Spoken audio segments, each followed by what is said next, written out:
사도신경으로 신앙 고백 드립니다. 나는 전능하신 아버지 하나님 천재 창조주를 믿습니다. 나는 그의 유일하신 아들 우리 주 예수 그리스도를 믿습니다.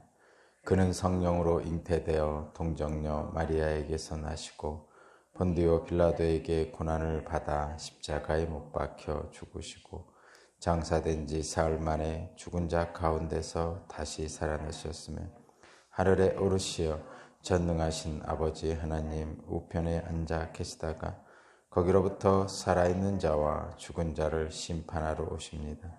나는 성령을 믿으며 거룩한 공교회와 성도의 교제와 죄를 용서받는 것과 몸의 부활과 영생을 믿습니다. 아멘. 찬송가 384장입니다. 384장.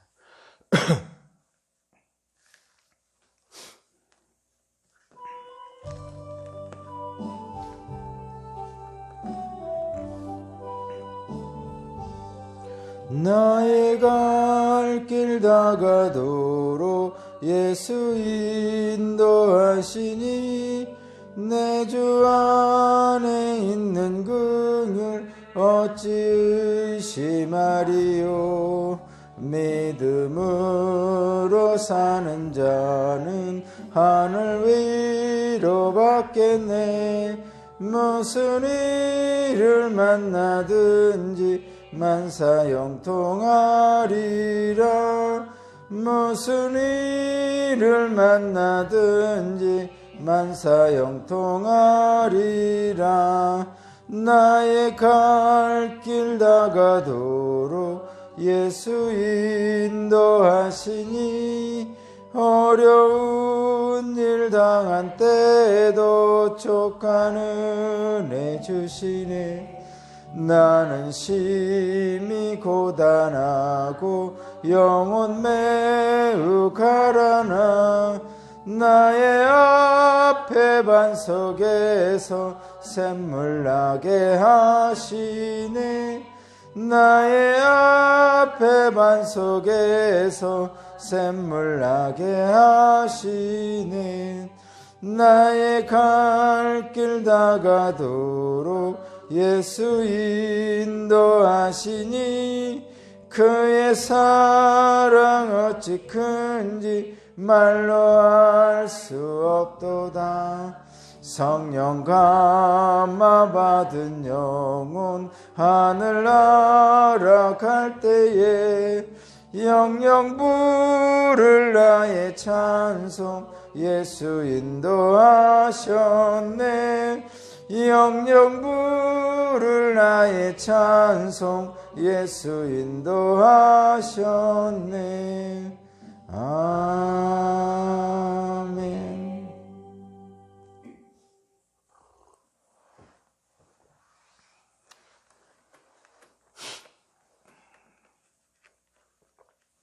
오늘 주신 하나님 말씀은 출애굽기 18장 1절에서 12절입니다. 출애굽기 18장 1절에서 12절까지 말씀을 제가 봉독하겠습니다. 미디안의 제사장이며 모세의 장인인 이드로는 하나님이 모세와 그의 백성 이스라엘에게 하신 일, 곧 주님께서 어떻게 이스라엘을 이집트에서 인도하여 내셨는가 하는 것을 들었다. 모세의 장인 이드로는 친정에 돌아와 있는 모세의 아내 십보라와 십보라의 두 아들을 데리고 나섰다. 하나들의 이름은 게르솜인데 이 이름은 내가 타국에서 나그네가 되었구나 하면서 모세가 지은 것이었고, 또 하나들의 이름은 엘리에셀인데 이 이름은 그가 내 아버지의 하나님이 나를 도우셔서 바로의 칼에서 나를 건져주었다고 하면서 지은 이름이다. 모세의 장인 이드로는 모세의 두 아들과 아내를 데리고 모세가 진을 치고 있는 광야로 갔는데 그곳은 바로 하나님의 산이 있는 곳이다. 그는 거기에서 모세에게 전가를 보냈다. 자네의 장인인 나 이드로가 자네의 처와 두 아들을 데리고 왔네. 모세가 그의 장인을 만나러 와서 그에게 절을 하고 입을 맞추었다. 그들은 서로 안부를 묻고 함께 장막으로 들어갔다. 모세는 장인에게 주님께서 이스라엘을 도우신 일, 곧 바로와 이집트 사람에게 하신 모든 일과 그들이 오는 도중에 겪은 모든 고난과 주님께서 어떻게 그들을 건져주셨는가 하는 것을 자세히 말하였다.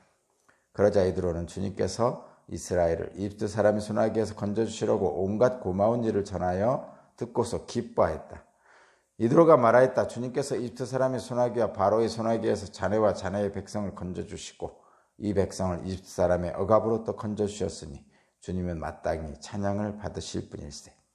이스라엘에게 그토록 교만히 행한 그들에게 벌을 내리시고 치신 것을 보니 주님이 그 어떤 신보다도 위대하다는 것을 이제는 똑똑히 알겠네. 그리고 나서 모세의 장인 이드로는 하나님께 번제와 희생 제물을 바쳤다. 아론과 이스라엘 장로들이 모두 와서 하나님 앞에서 모세의 장인과 함께 제사 음식을 먹었다. 아멘.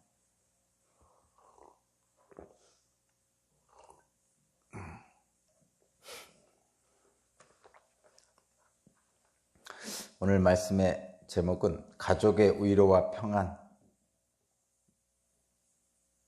그리고 하나님의 흔적입니다. 가족의 위로와 평안 그리고 하나님의 흔적입니다. 하나님의 흔적은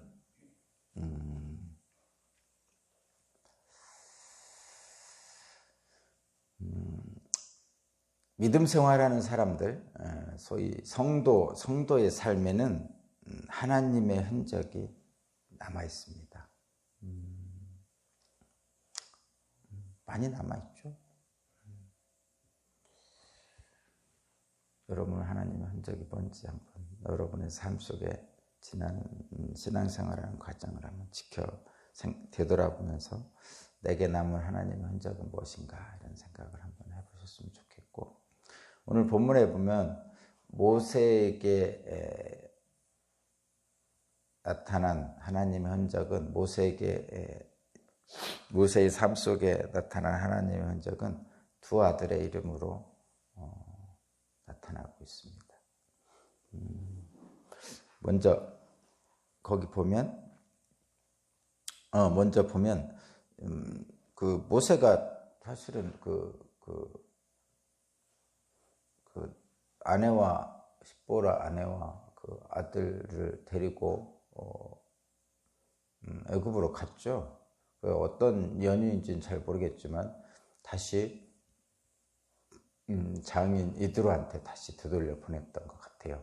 그래서 십보라와 두 아들은 아마도 바로에게 맞서 싸울 때 아마도 애굽에 없고 미디안 광야, 그러니까 장인의 집에 있었던 것 같습니다. 그래서 그 미디안 광야로 나오니까 이제 그 장인이 이제 그 모세의 가족을 데리고 찾아온 거죠. 지금 그 장면입니다. 하나님의 흔적이 성도의 삶에는 남아있는데 이 모세를 보면 하나님의 흔적이 두 아들의 이름 속에 담겨져 있습니다. 먼저 3절을 보면 게르소메라는 큰아들의 이름 속에 하나님의 흔적이 담겨 있는데 뭐냐면 내가 타국 땅에서 나그네가 되었구나 하면서 모세가 지은 이름이 첫째 아들 게르솜의 이름이죠.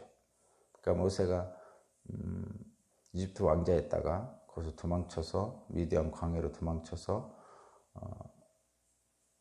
미디안 제사장 이드로의 집에서 기거하게 됐죠. 그래서 거기에서 양치기로 이제 40년을 사는데 그 동안에 미디안 광야의 제사장인 이드로의 딸인 십보라와 결혼하게 되고 거기서 아들을 낳죠.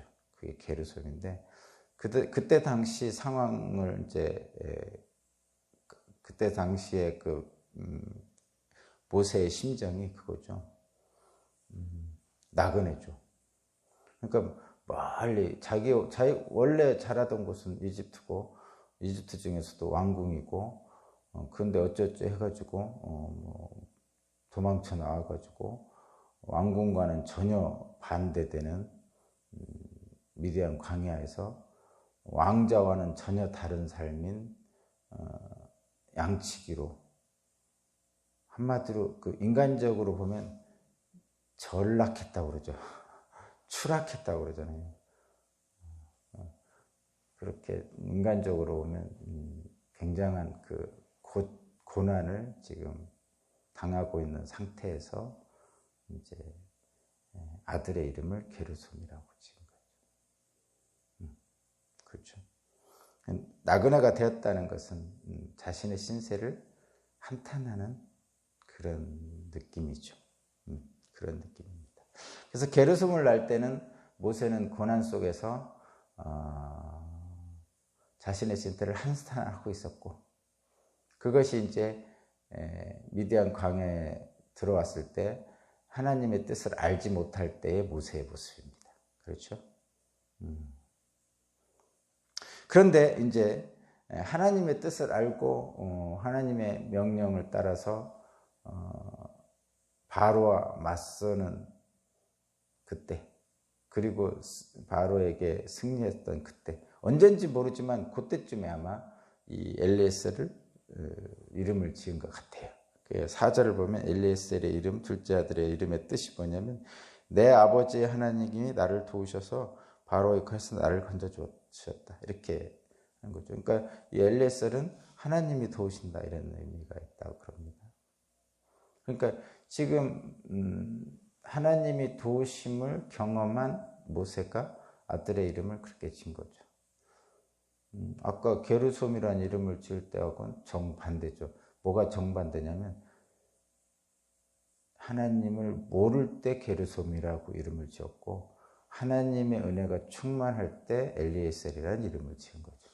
그래서 이 게르솜도 엘리에셀도 다 하나님의 뜻이죠. 그죠? 미디안 강화를 부르신 것도, 나그네가 되게 하신 것도 하나님이시고, 거기서 다시 하나님이 만나셔서 바로에게 보내신 것도 하나님의 뜻이고, 바로의 손아귀로부터 구원하신 것도 하나님의 뜻이고, 뭐 해서 지금 이 미디안 광야에까지 다시 그 이스라엘 백성들을 데리고 나온 것도 하나님의 뜻이고, 뭐 그런 거죠. 그래서 이 모세의 삶 속에는 하나님의 흔적이 이렇게 남아 있습니다. 게르솜이라는 이름과 엘리에셀이라는 이름으로 이렇게 남아 있죠. 저와 여러분도 마찬가지죠. 저와 여러분도 마찬가지고, 성경에는 그런 일들이 좀 가끔 있습니다. 이름으로 이렇게 하는 경우가 있죠. 근데 뭐 이름이 중요한 게 아니고, 이름을 통해서 그 사람과 하나님과의 관계를 드러냅니다. 그러니까 이름뿐이겠어요? 어떤 사건을 통해서 이름의 뜻을 통해서, 또는 어떤 사건을 통해서, 뭐 어제는 그랬잖아요. 여호와 니시라고 그랬죠, 이름을. 그 다음에 마라라고 그랬죠, 마라의 음을. 또 무리바, 마사, 이런 것들이 다 그런 거죠. 그래서 그런 어떤 기억하는 겁니다. 이름도 그렇고, 그런 마사, 무리바 같은 지명도 그렇고, 뭐 베델, 야곱의 베델도 그렇고, 뭐 그런 것들이 다 그 어떤 의미를 기억하는 거예요. 누구와의 관계의 의미, 하나님과의 관계의 의미를 기억하기 위한 것이죠. 그것이 하나님의 흔적이죠. 지금 이 모세는 하나님의 흔적이 두 아들인 게르솜과 엘리에셀을 통해서 지금 하나님의 흔적을 얘기하고 있는 것이고, 뭐 야곱은 당연히 야곱도 뭐 베델에서 하나님을 만났으니까 그런 흔적을 얘기하고, 또 뭐 무리바도 그렇고 마사도 그렇고 다 그런 것이죠. 저와 여러분도 마찬가지예요. 우리 삶에 하나님의 흔적이 뭐가 있을까? 이렇게 생각해 보면 다양한 흔적이 있습니다. 근데 그 흔적의 목적은 뭐냐? 흔적을 자꾸 생각해야 되는 목적이 뭐냐? 그 하나님의 은혜를 기억하자는 거죠. 기억할 때 비로소 우리의 삶이 더 풍요로워진다는 의미입니다. 하나님의 흔적이라는 건 그런 의미입니다. 그 흔적이 무슨 이상한 기적을 일으키고 이런 거 생각하는 것은 아주 예외적인 거죠. 아주 예외적인 것이고, 하나님의 흔적은 그 흔적을 통해서 하나님을 기억하는 겁니다. 그런데 여기서 이 하나님의 흔적은 일종의 간증이잖아요. 이 자신의 삶의, 성도의 삶에 나타난 하나님의 흔적이니까 간증이잖아요.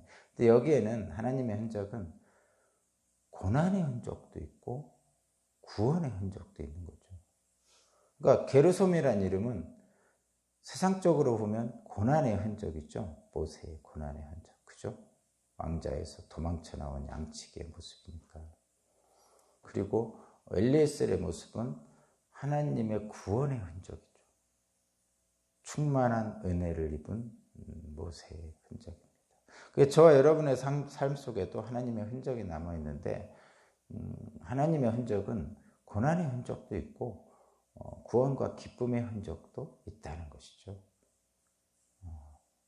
제가 자꾸 왜 이것을 얘기하냐면, 자꾸 하나님의 흔적은 구원과 기쁨의 흔적만 자꾸 찾으려는 것이 저와 여러분들이기 때문에 좀 고난에서 하나님의 흔적을 찾아보는 것이 성숙한 신앙인들의 모습입니다. 실제로. 그렇다는 것을 제가 좀 하기 위해서 고난과 구원에 하나님의 흔적이 있다는 것을 함께 나누는 거고, 그 다음에 가족의 위로와 평안입니다. 지금 이 모세의 장인 이드로가 모세의 가족들 십보라와 게르솜과 엘리에셀을 데리고 이제 모세를 찾아왔죠. 근데 이때가 언제예요? 잘 생각해 보면 지금 광야길에 들어온 지 아마 몇 달 됐든지 뭐 한 1년 됐든지 2년 됐든지 어땠지. 그러니까 엄청난 일을 겪었죠. 지금 이스라엘 백성들이 엄청난 일을 겪었지만 사실은 모세가 엄청난 일을 겪었죠.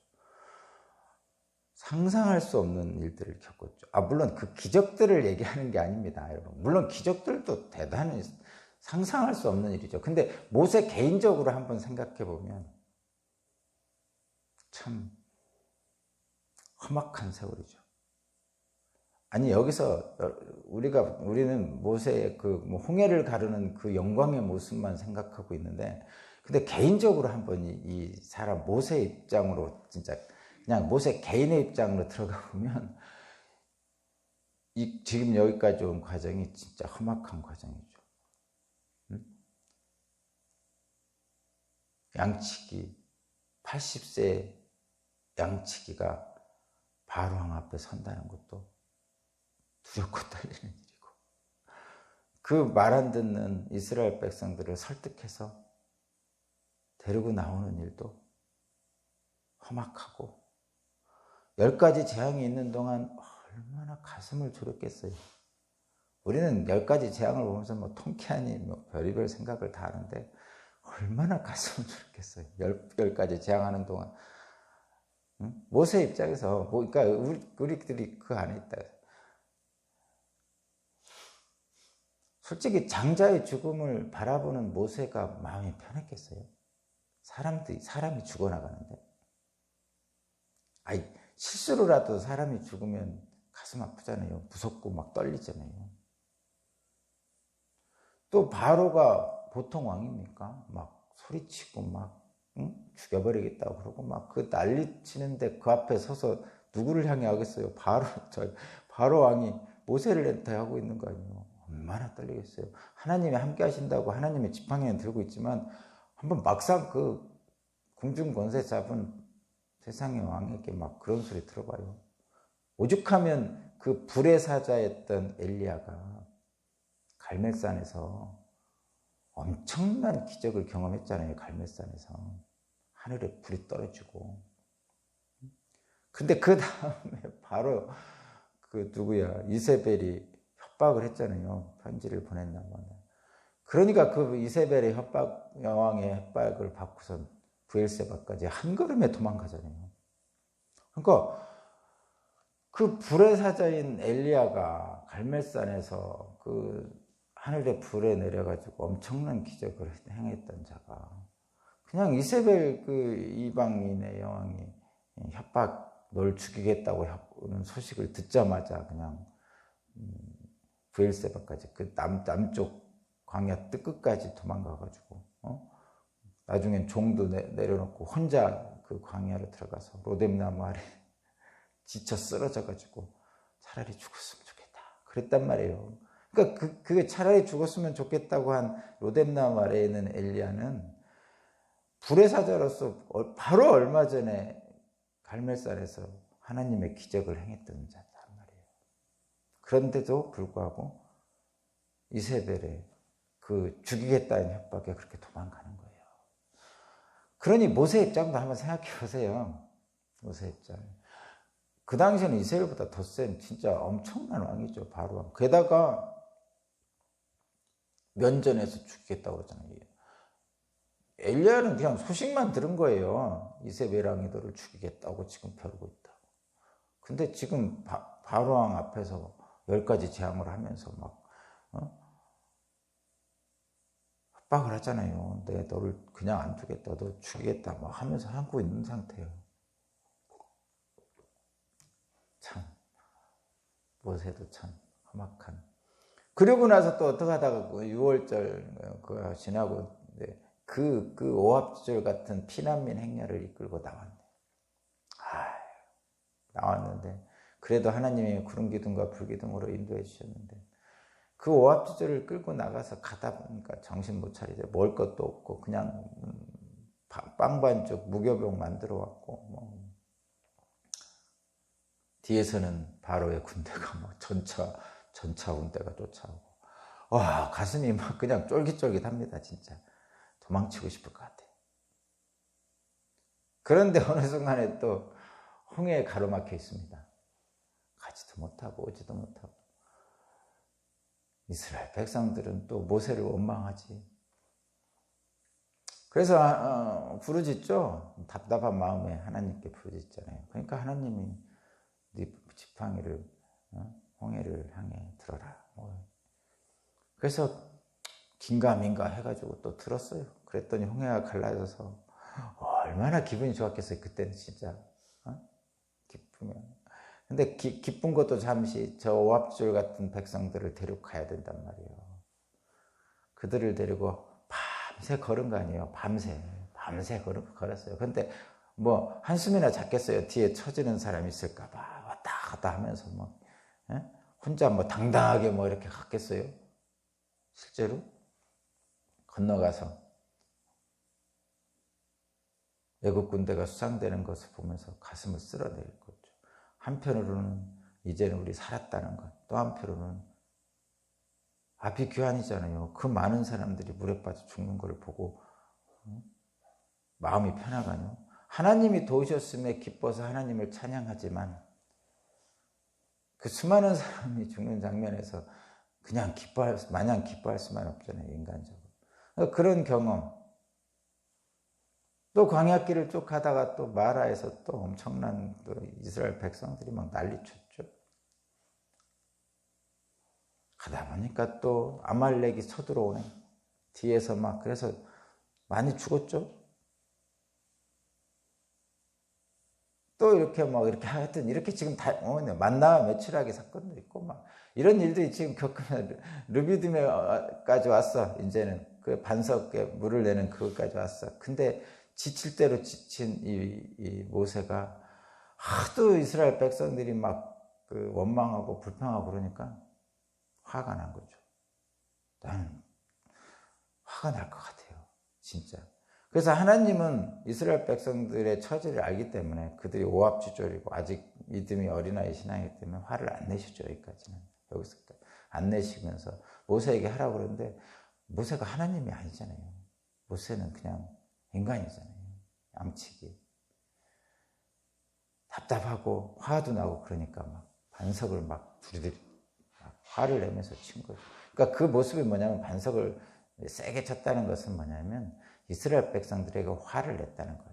분노를 표출한 거예요. 근데 하나님 일을 전하는 사람은 하나님의 마음과 뜻을 명확하게 전해야지 거기다가 자신의 감정을 넣으면 안 되거든요. 왜냐하면 이스라엘 백성들은 어떻게 느끼죠? 모세를 통해서 하나님이 진노하신 걸로 느낍니다. 근데 분명히 말씀드리지만 하나님 진노 안 하셨어요. 지금까지 한 번도 진노 안 하셨어요. 말은 하나님께 대들었다 뭐 이런 표현하지만 실제로 하나님은 이들을 진노하지 않았어요. 왜냐하면 이들은 아직 오합지졸 어린아이 신앙이니까. 그래서 계속 내 말을 잘 지키면 너희들 해주겠다. 내 말을 잘 지키면 너희들 해주겠다. 이렇게 계속 달래고 있는 상황이죠. 근데 모세는 하나님이 아니잖아요. 인간이잖아요. 하도 그러니까 모세가 화가 난 거죠. 근데 지도자인 모세는 그러면 안 되는 거였죠. 백성들이 화난 하나님을 두려워하기 시작했어요. 이때부터. 모세가 막 꽝꽝꽝 치니까 하나님이 화나셨나 보다. 실제는 하나님은 화 안 나셨죠. 근데 모세가 하는 행동 때문에 백성들이 하나님을 오해하게 된 거죠. 그러니까 지도자가 잘못은 뭐냐면 하나님을 오해하게 만들면 잘못하는 거예요. 지도자의, 특히 영적 지도자의 가장 큰 잘못은 뭐냐면 하나님의 뜻을 하나님의 뜻을 받는 백성들이 오해하게 하면 잘못하는 거예요. 그래서 하나님의 말씀을 전하는 사람들은, 그래서 목사님들도 그렇고 정말 조심해야 돼요. 제가 늘 얘기했듯이 이 말씀을 전하는 단상은 위험한 자리입니다. 위험한 자리거든요. 그래서 숙장님들도 마찬가지죠. 숙장님들이 말씀을 전할 때 단상 위에 있는 거죠. 위험한 자리입니다. 하나님의 말씀을 온전히 전해야지 거기에 모세처럼 내 감정을 실어서 넣어서 하나님의 말씀을 듣는 사람들이 오해하게 만들면 가나안에 못 들어갔잖아요, 모세가. 물론 모세의 그 모든 삶 자체가 면류관이긴 하지만 결과적으로는 그렇게 들어가고 싶어 했던, 모세가 그렇게 가고 싶어 했던 젖과 꿀이 흐르는 땅 가나안에 못 들어가는 일을 겪게 됩니다. 그래서 이 단상은 위험한 자리입니다. 사람들은 이 단상의 화려함 때문에 꿈꾸고 자기 자식도 목사시키고 싶어서 이런 것들 하는데 진짜 각오하지 않으면 자식을 목사시키면 안 됩니다. 무서운 자리입니다. 제가 좀 사익길로 갔는데 어쨌든 지금 이 모세의 입장은 제가 뭐를 말씀드리려면 지금 모세는 지칠 대로 지친 거예요. 아니 안 지쳤겠어요 여러분? 지쳤겠죠? 지칠 대로 지치는 상태입니다. 그리고 아직도 모든 것이 부족한 광야예요. 지칠 대로 지친 모세에게 하나님이 위로를 주신 거죠. 하나님이 위로를 주시더라고요. 실제로 그 신앙의 여정에 가다 보면 하나님이 이 지친 육체를 또는 지친 영혼을 위로를 주십니다. 그건 분명합니다. 성도들에게도 마찬가지로 위로를 주실 거예요. 근데 이제 모세가 지금 지칠 대로 지치니까 위로를 주시는데 무엇으로 위로를 주냐면 지금 가족으로 위로를 주시는 거죠. 사실 가족만큼 위로 주시는 게 뭐가 있나요? 뭐 이런 것도 있겠죠. 뭐 잘 안 되던 사업이 잘 되게 위로해 주실 수도 있고, 잘 안 풀리던 사람과의 관계가 풀리게 해줄 수도 있고, 기대하지 않았던 어떤 명예를 얻는다든가 지위를 얻게 한다든가 뭐 이런 거, 또는 뭐 자녀의 취직 뭐 이런 것들로 위로를 해주실 수 있겠지만, 그거는 이제 위로기는 하지만 가장 본질적인 위로는 역시 가족이죠. 소위 말해서 엄마 품이에요. 가족의 품. 그러니까 엄마 품에서 젖된 어린아이가 고난잠을 이루는 느낌입니다. 그러니까 물론 하나님의 품이 가장 큰 안식이지만 세상에 현실적으로 지쳐있는 인간에게는 가족의 품이죠. 둥지. 그래서 내 집, 모든 것을 풀어헤치고 퍼질러 잘 수 있는데 그런 겁니다. 지금 모든 것이 부족한 광야길에서 지칠 대로 지친 모세에게 지금 하나님은 잠시 위로와 평안을 주십니다. 그리고 앞으로 나아갈 길을 갈 수 있도록 해주시는 거죠. 그것이 지금 모세에게 장인 이드로를 통해서 십보라와 게르손과 엘리에셀 가족을 만나게 해주는 거죠. 그것입니다. 근데 이들이 지금 장인 이드로와 가족들을 만나서 지금 모세가 위로와 평안을 얻고 있잖아요. 휴식을 얻고 있잖아요. 근데 이 휴식을 얻는 과정을 잘 보면 자, 저와 여러분들이 이제 신앙생활하는 우리 가족을 이제 가족 안에 일단 가족을 보면 평안을 누리는 거죠, 집안에서. 근데 이들이 어떻게 평안을 누리는가를 이렇게 잠깐 보는 거예요. 그랬더니 이드로와 얘기하는 것은 가족들과 같이 얘기하는 거와 마찬가지입니다. 무엇이라 이드로를 이방인이라고 생각하면 안 되고, 저는 그렇게 생각하는 분들도 있는 것 같아요, 여기서. 근데 제가 보기에는 이드로는 그냥 가족입니다, 이 상태에서는. 이드로와 십보라와 헤르손과 엘리에셀은 그냥 같은 가족끼리 둘러앉아 있다고 생각하면 됩니다. 그래가지고 뭐를 하고 있냐면 그동안에 있었던 일, 여러분도 그렇지 않아요? 명절 때 가족들이 모이면 뭐합니까? 그동안에 뭔 일이 있었고 뭔 일이 있었고 뭔 일이 있었고 이러면 이런 얘기 하잖아요. 어려운 일이 있었고 기쁜 일도 있었고 뭐 이런 얘기 하잖아요, 가족끼리 모여서. 그러면서 뭐죠? 아유, 잘 지냈구나, 다행이다, 또는 아이고 기쁜 일이네 하면서 함께 즐거워하고 뭐 이런 거 하잖아요. 모세도 마찬가지죠. 모세가 뭐 엄청난 지도자라고 뭐 가족들 만나서 뭐 다르겠어요? 가족들하고 얘기할 때?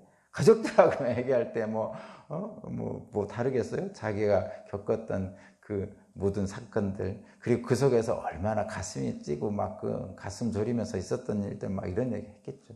그죠? 가족들 앞에서 뭐 내가 뭐 체면체를 그러겠어요? 그 상태에서는. 그렇게 하나님이 가족을 만나서 위로해주는 그 자리에서 모세는 모든 얘기를 다 하는 거죠.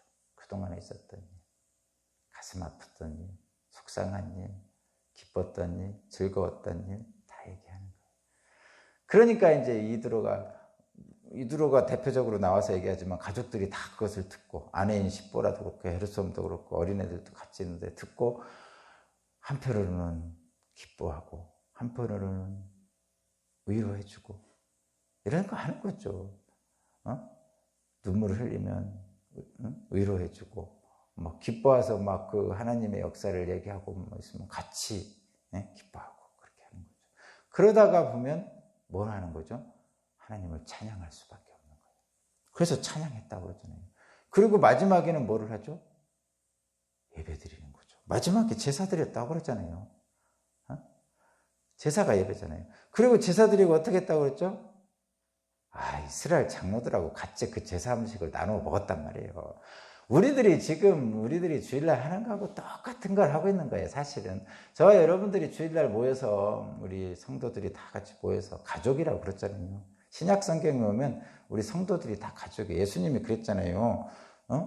예수님의 그 혈육인 엄마와 동생들이 와가지고 가족이 찾아왔습니까? 그러니까 예수님이 하시는 말씀이, 누가 내 가족이란 말이냐? 여기서 지금 내 앞에 있는 이 제자들이 내 가족이다, 이렇게 말씀하셨잖아요. 그러니까 이것은 혈육의 가정뿐만 아니라 신앙의 가족이 있다는 얘기입니다. 그래서 뭐 천주교에서는 형제 자매님 이렇게 부르잖아요.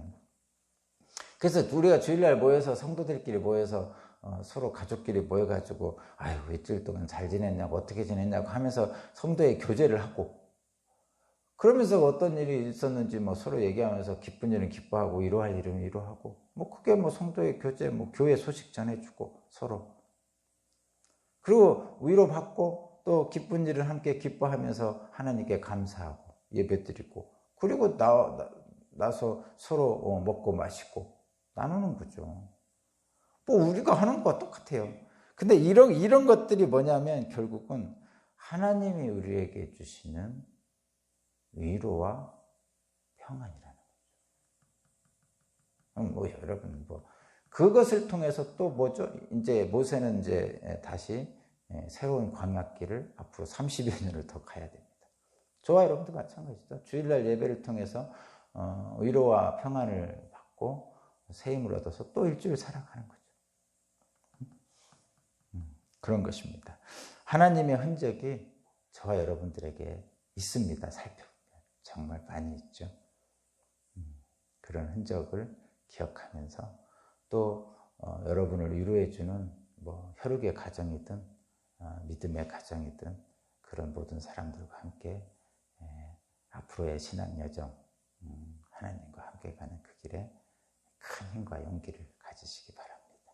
기도드리겠습니다. 은혜와 자비가 충만하신 하나님, 우리의 삶 속에서도 하나님의 흔적이 발견됩니다. 하나님을 기억하고 늘 하나님의 사랑을 기억합니다.